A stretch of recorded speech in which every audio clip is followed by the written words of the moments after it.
इसे समझना जरूरी है। क्या कह रही है शेषफल प्रमेय? शेषफल प्रमेय आपसे कह रही है कि मान लो आपके पास एक बहुपद है। क्या है? वो px है, उसकी घात जो है या तो एक है या एक से क्या है अधिक है, और यह एक के क्या है या तो घात एक से अधिक होनी चाहिए या एक से बराबर होनी चाहिए एक के। तो ऐसा अगर बहुपद है तो आप कोई भी वास्तविक संख्या ले लें ए का मतलब जो है कोई भी वास्तविक संख्या का मतलब समझते हो √2, 1, 2/3, 4/5, कोई भी वास्तविक संख्या हो सकती है। समझ गए? Yes sir. अगर इस px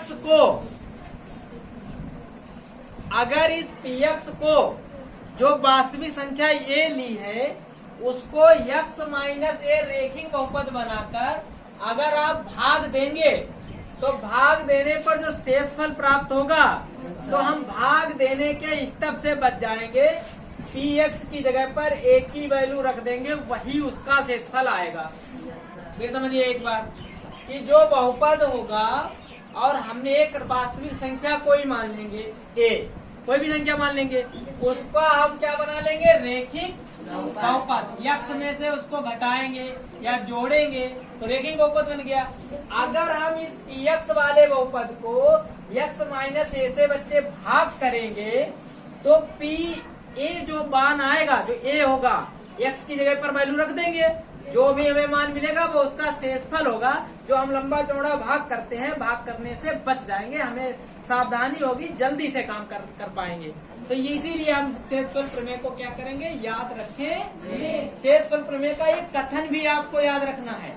अगर एग्जाम में हम पूछेंगे तो कहेंगे शेषफल प्रमेय किसे कहते हैं, इसकी उत्पत्ति कीजिए। तो 6 नंबर में आपसे पूछेंगे तो आपको ये भी याद होना चाहिए, कथन भी, और उसके बाद इसकी उपपत्ति भी याद होनी चाहिए। याद क्या, उसे समझना चाहिए। तो अब जो कह रहा है उसी चीज को हम इसको प्रूव करके दिखाएं, ऐसा है तो क्यों है। आइए देखते हैं। उपपत्ति में देखिए हमने क्या किया, एक बहुपद लिया px, मान लिया अपने आप, उसकी घात मान ली या तो एक है या एक से अधिक, और हमने एक px को किससे भाग देना माना? x माइनस a से। अच्छा, जब px को x माइनस a से अगर हम भाग देंगे तो कोई न कोई तो भागफल मिलेगा। तो हमने कहा जब भाग दिया तो हमको भागफल क्या मिला? qx मिला। अगर भाग दिया तो भागफल qx मिला, साथ में हो सकता है शेषफल तो मिलेगा ही मिलेगा, चाहे वो 0 मिले लेकिन शेषफल तो मिलना है। तो उसका हमने शेषफल क्या मान लिया? rx में। भाई हमने px बहुपद को माना, कोई बहुपद है उसको हम किससे भाग करना है? तो कुछ तो भागफल मिलेगा, उसको हमने क्या मान लिया? और भागफल मिला है तो शेषफल भी मिलेगा।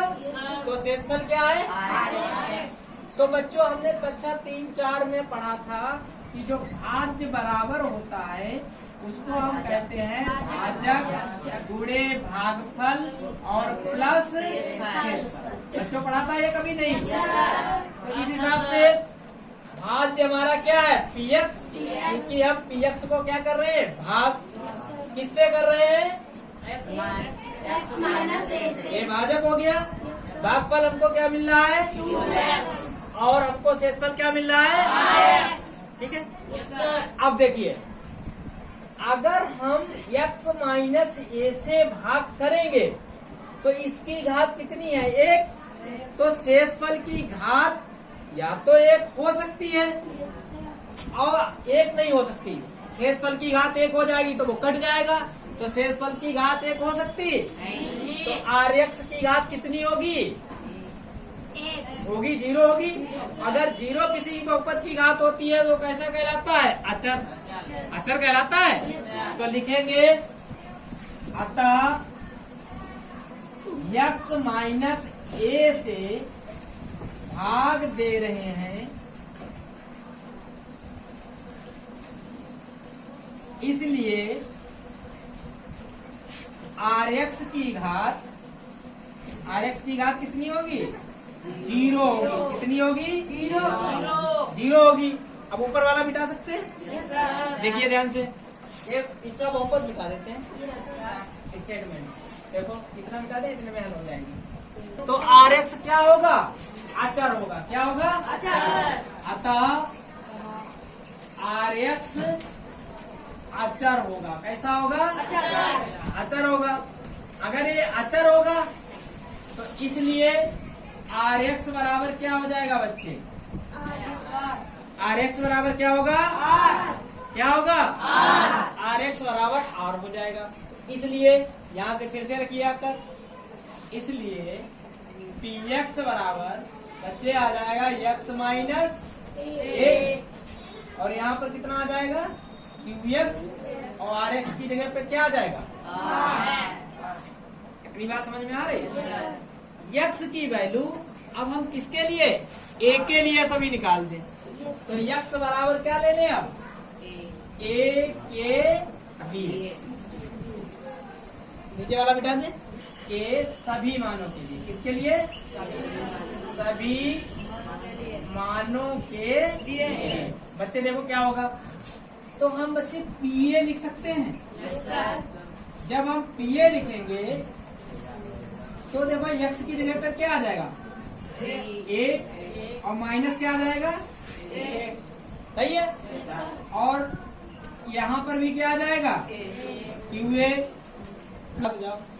और प्लस यहाँ पर क्या रहेगा? क्योंकि ये कांस्टेंट टर्म है, इस पर x की वैल्यू का कोई प्रभाव नहीं पड़ेगा। a से a जाएगा तो क्या हो जाएगा?